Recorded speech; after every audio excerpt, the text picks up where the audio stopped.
Assalamualaikum warahmatullahi wabarakatuh. Kepada anak kelas 86 hari ini Bapak akan memberikan video penjelasan tentang materi kita sebelumnya, yaitu materi tentang enkripsi dan kriptografi. Bapak harap kalian dapat memperhatikan penjelasan Bapak hari ini dengan baik, agar kemarin materi yang telah Bapak berikan dapat kalian lebih pahami dengan baik. Bapak ulangi kembali seperti materi yang pernah Bapak kirim dari WA tentang enkripsi. Enkripsi pada dasarnya merupakan sebuah metode untuk mengubah bentuk data yang valid atau benar menjadi bentuk yang sangat sulit dipahami, dan untuk membukanya merupakan sebuah pola atau kunci tertentu agar kita dapat mengaksesnya.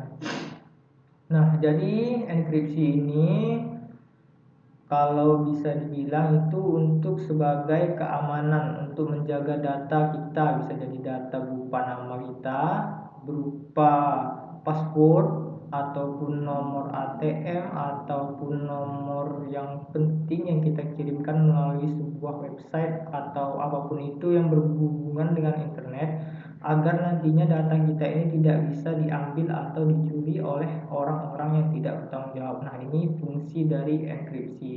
Jadi dia merupakan suatu metode atau cara untuk melindungi data kita agar lebih aman saat berada atau diakses atau kita bagikan lewat internet. Selain itu, enkripsi ini telah lama ditetapkan atau diterapkan oleh pemerintah maupun militer untuk menjaga keamanan informasi yang sifatnya rahasia.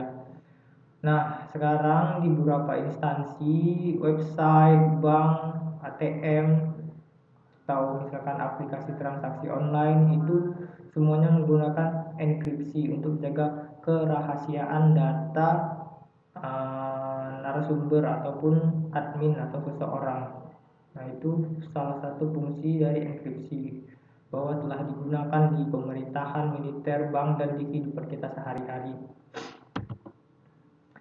Kalau kalian pernah dengar saat kalian mengakses website, ada dia kode HTTPS. HTTPS itu kepanjangan dari Hypertext Transfer Protocol Secure. Yang ini memastikan bahwa website yang kita kunjungi ini memiliki fitur keamanan dan pasti keamanannya, karena telah memiliki sertifikat keamanan yang namanya SSL, sehingga kalau kita memasukkan nama, nomor rekening, ataupun hal yang bersifat pribadi yang penting yang akan kita kirim ke internet, maka data kita itu akan dipastikan aman.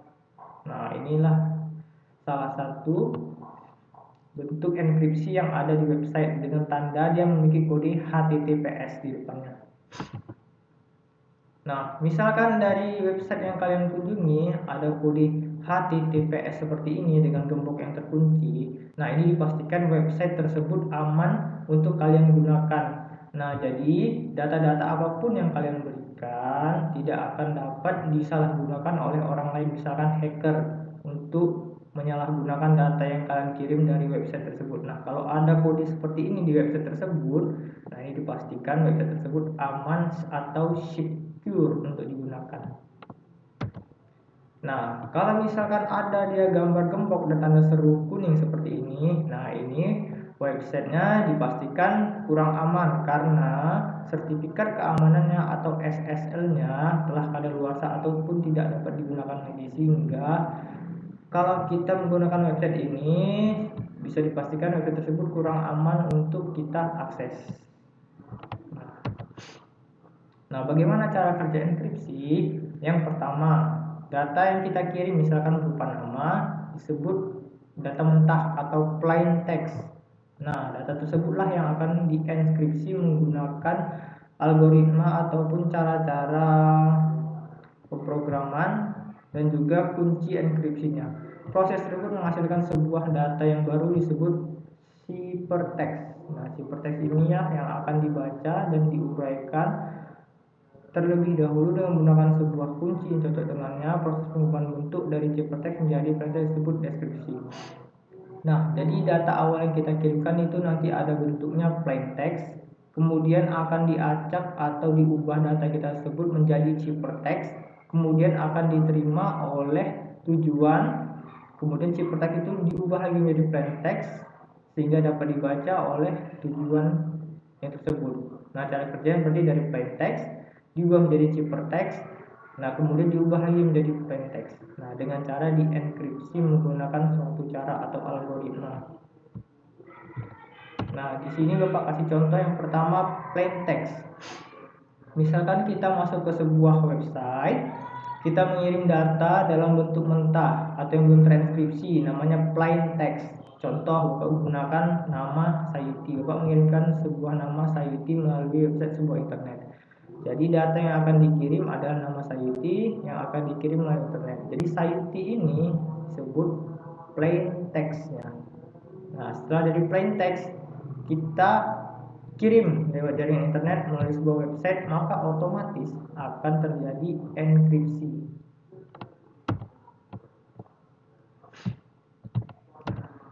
Nah, yang masuk di enkripsi ini ada beberapa metode, salah satu metodenya dengan nama kriptografi.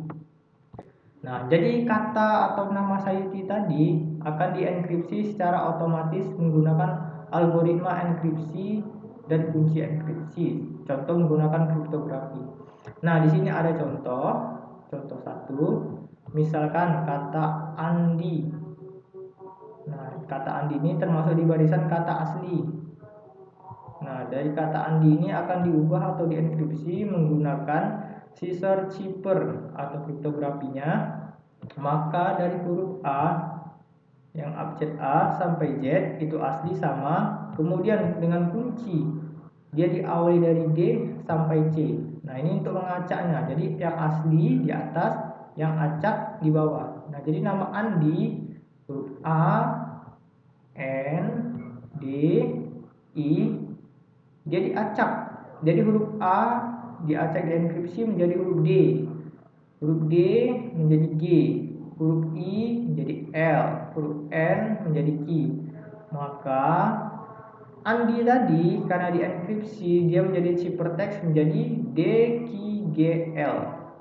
Nah, inilah hasil dari enkripsi. Jadi dari server internet, misalkan ada hacker mau mengambil data kalian, dia tidak tahu apa itu DQGL karena nggak tahu kuncinya. Nah, kuncinya kita menggunakan huruf acak dimulai dari D. Jadi nama Andi tadi berubah menjadi DQGL. Nah, itulah yang akan mempersulit orang-orang yang tidak bertanggung jawab untuk mencuri data kita di internet. Jadi nama atau data yang kita kirim nanti sudah teracak dengan cara kriptografi. Nah, kalau Sayuti tadi datanya seperti apa? Jadi misalkan tadi Sayuti dimulai dengan S, dia menjadi V, A menjadi D, Y menjadi B, U menjadi X, T menjadi W, I menjadi L. Nah, jadi Sayuti tadi setelah dienkripsi menjadi ciphertext, maka dia menjadi VDBWL. Nah, inilah ciphertextnya yang dikirim melalui internet. Jadi nama Sayuti nanti ini yang dikirim melalui internet tidak akan dapat dibaca oleh orang lain yang tidak bertanggung jawab, contohnya hacker, karena dia menjadi kata-kata VDBXWL. Nah, mereka akan bingung apa maksudnya VDBXWL, itu data apa. Nah, itulah tadi proses dari plaintext menjadi ciphertext dengan kriptografi setelah dienkripsi. Nah, setelah sampai ke tujuan atau penerima, data ciphertext tadi diubah kembali menjadi plaintext. Nah, jadi PDBXWL diubah kembali menjadi Sayuti setelah sampai ke penerima informasi sesuai tujuan kita.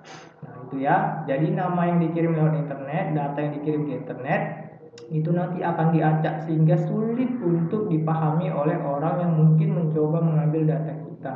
Nah, itu fungsi dari enkripsi.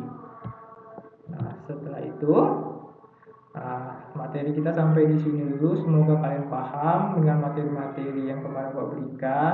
Ini hanya penjelasan singkat dari Bapak. Kemudian kemarin juga Bapak sudah ada video Bapak kirimkan tentang enkripsi. Semoga itu lebih mempertajam pemahaman kalian. Nah, untuk minggu depan kita akan melaksanakan ulangan harian kedua secara online. Apa harap kalian dapat mempelajari kembali materi kalian yang sebelumnya, belajar karena ulangan harian kedua akan kita laksanakan. Nah, demikianlah materi kita hari ini. Kalau kalian ada pertanyaan, silakan japri ke WA Bapak, silakan. Kalaupun datang ke sekolah, silakan juga. Nah, kalau kalian ada waktu kesempatan datang ke sekolah, kurang paham, silakan datang ke sekolah. Nah, demikianlah materi Bapak. Sekian, Assalamualaikum warahmatullahi wabarakatuh.